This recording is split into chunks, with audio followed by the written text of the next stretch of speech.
Earlier this year, Darren, his 5 children and his partner Kerry were evicted by their landlord and made homeless.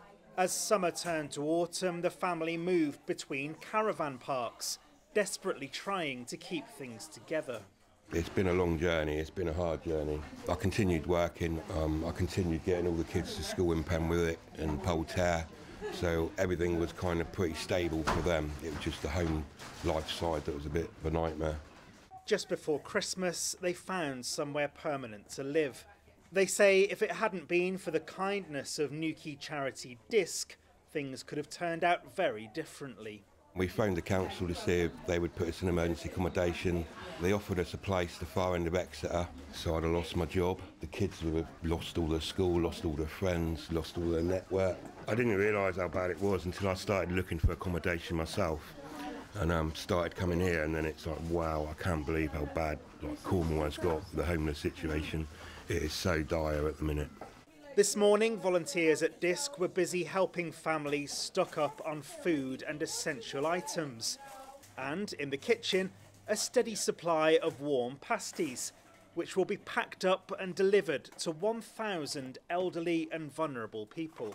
The majority of people that we are now seeing are working families, and that's what worries me the most. They're actually trying to better themselves and are not getting anywhere. So we've had no choice but to open our doors up so that people can come and get the produce that they need, so that at least they can keep the heating on.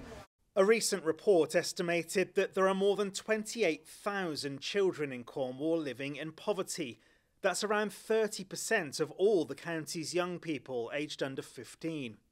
Earlier this month, the government signed a devolution deal, promising investment worth £630 per head over 30 years. But some feel more urgent action is needed.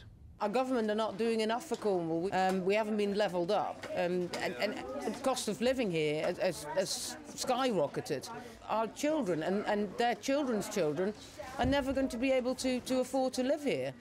The benefits of devolution may take many years to trickle down. In the meantime, it's the pasty makers and the box packers who are dealing with the here and now. Sam Blackledge, ITV News, Newquay.